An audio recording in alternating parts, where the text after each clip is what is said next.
Welcome back to Weekly Briefing. Joe Biden has agreed to send 3,000 troops to Eastern Europe to try to help NATO allies. Despite this move, White House Press Secretary Jen Psaki claims that Russian President Vladimir Putin forced Biden's hand. Is President Biden concerned that Putin might use them as a pretext to act against Ukraine? Well, I think what's important to be very clear about here is that there is one aggressor here. That aggressor is Russia. They are the ones who have gathered tens of thousands of troops on the border. They are the ones who are threatening to invade a sovereign country. NATO is a defensive alliance. The steps and actions we are taking are to provide reassurance and readiness to our partners in the region. Sadly, I actually agreed with the first, 75% of what she said about Russia possibly being the aggressor. Why is that? Why are they doing this? You know what, it just doesn't matter. I think this is a hollow demonstration that could potentially endanger 3,000 troops. Because why? Ukraine's not a NATO ally. NATO allies are not going to war with Russia over Ukraine. So let's put this in perspective. Germany, who is the largest NATO ally in terms of economic military strength over in the continent, what have they done? They have offered to send 5,000 helmets to Ukraine. During the Obama administration, the U.S. did not get involved when they took over Crimea. Well, even Ukraine has said you're safe in Ukraine. The Ukrainian president said you're safer in Ukraine, in Kiev, than L.A. Well, that may be true since we have such soft on crime administration over here right now. But also, again, it makes me angry that she talks about the sovereignty of Ukraine, which I believe, they have their own sovereignty. But what about the sovereignty of the United States and our southern border? Exactly. It's a bit hypocritical. Reports say that Nancy Pelosi is considering limiting the attendance of Joe Biden's State of the Union address on March 1st.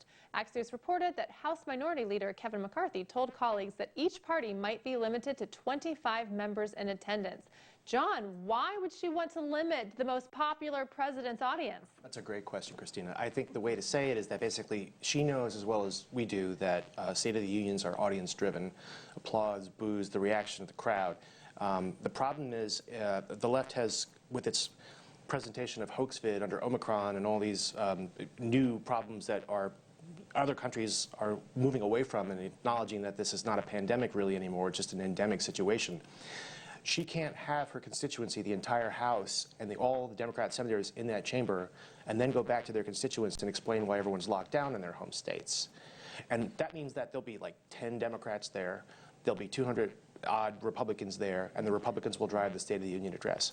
So I would love to watch that. Right. Like, that would be great, to watch Joe Biden give an address to Republicans. Right, and then since they're the only ones who would show up and it would be a disaster for them, they can't permit it, so she has to pretend it's still dangerous and it's 25 people per party. Do you think she's going to be successful in making that happen? No, because every time you try and hide the truth, it just outs more. But I mean, do you think she's going to be successful in limiting 25 members? I don't know, but I guess she controls the chamber, as we've seen, so probably. Yeah, so she might have to. We'll see. All right, this past week's headlines were dominated by truckers in Canada. Canadian truckers have formed a blockade for multiple days in protest of vaccine mandates, and they had one message throughout the week for everyone.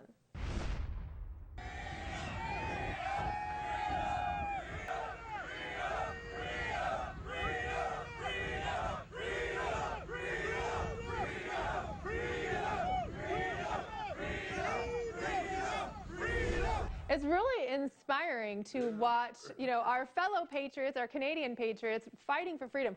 Is the message for everyone freedom? Absolutely. And so what's crazy about the whole thing, they went up there, and truckers made, but anyway, but it was so necessary. I think that needs to be done here to capture the attention of America, what's going on, what's really taking place in this country. But what was so crazy about that, Justin Trudeau, he was not present at all. Matter of fact, he was given updates from an undisclosed location out of fear. And so they promoted the idea of fear in Canada from these truckers who were just there to protest in honor of freedom. It was These insane. dangerous truckers. John, were the truckers super dangerous? Absolutely not. In fact, they keep all of those liberals up in Canada and here alive with all the food shipments they do. It's funny how they went from being essential to expendable in the course of a couple years, but I'm kind of embarrassed the Canadians beat us to it, Derrick. I want to I actually thought that too. Chris, what do you think about these truckers? Yeah, it's. I'm kind of sad that American truckers. I mean, so now. And we've got good truckers. Now we have to do it bigger and better. Right. And That's right. you know, I'd like to see them go and simply shut down the 26-mile beltway around Washington D.C. and shut that down for a week. That would be. You and I both live here, Chris. That's fine. Yeah, all of us. All of us live here. I'm willing to suffer the consequences if it makes a point. Yes, that's true. Very true. All right, it is time for the lightning round. Here we have 3 minutes and give the panelists each 10 seconds to answer, and we will get through as many questions as possible. All right, we'll start with Chris. If you could primary one rhino Republican, who would it be? I got to pass on that. Oh, okay. I got nothing right now. You can't think of any rhinos? Not right at the moment. There's no one person, but I think all rhinos need to go. Otherwise, there's no point in winning the Congress back in the That's fall. true. We need to primary more than one. Well, I'm going to call one. Liz Cheney. There we go. I thought that was the easy one. Liz Cheney, of course. All right. Thank you, Derrick. Okay, Chris. Apple's new inclusive emojis include a pregnant man and a pregnant person. Do you think that you will ever need to use these emojis in the future? I will not, but I'm also wondering if Apple will come up with an abortion emoji. Oh, that's rough. This makes me want to cuss. Can I cuss on television? We'll delete it out. This is stupid. That's Shay cussing. I don't think I'll be using it, but every day I find a new reason to root for the EMP, Christina. So. Okay. Hell no. Right, it's kind of crazy. Absolutely. It's just a bizarre thing. Okay, a Georgetown law professor got suspended for saying Joe Biden shouldn't pick a Supreme Court justice based on race and gender. But a New York professor got a free pass for endorsing pedophilia. What is happening in our universities today? Yeah, academia is out of control. It is something. It's like science fiction blended with Orwell. It's just. There's no rhyme or reason. There's no logic.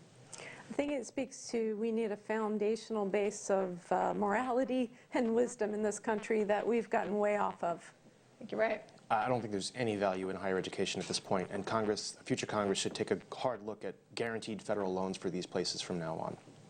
Agreed. And I just think on a whole, a lot of universities have just lost, to Shay's point, their moral compass in terms of what they teach. Yeah, it's really bizarre. I do wonder if college is even worth it. Okay, former President George W. Bush reportedly donated to the campaigns of Derrick's favorite, Liz Cheney, and Lisa Murkowski. Does this surprise you? It doesn't at all. I mean, this is just George W. Bush. I'm done with. So. Right. I think he outed himself when he supported calling us terrorists. Yeah, this is happening a lot, actually, and unfortunately, I'm not surprised because he's proven himself to be pretty squishy on a lot of things. Right. No, it doesn't surprise me. I'm not surprised either. And like you said, it's kind of squishy. It's just because he was the extreme a few years ago, but now he's like a regular guy. Real fast, I've got like 10 seconds left. Do you want to see Trump run in 2024? Yes. Sure. I'm not sure. No, he's going to run. He's going to run. Okay. Yeah. All right. Don't go anywhere. When we come back from the break, we will cover which topics our panels think is important. We'll be right back.